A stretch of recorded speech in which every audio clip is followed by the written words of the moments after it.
আসসালামু আলাইকুম। আমার হাতে একটি আইফোন 15 প্রো দেখতে পাচ্ছেন, কাস্টমারের বিক্রির ফোন। তো আমাদের কাছে দিয়েছে এটির গ্লাস পরিবর্তন করার জন্য। আপার গ্লাসটি পরিবর্তন করব।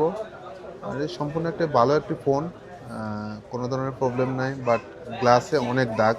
হচ্ছে একটা দোকানদারের মোবাইল, উনি এই ফোনটা বিক্রি করবে।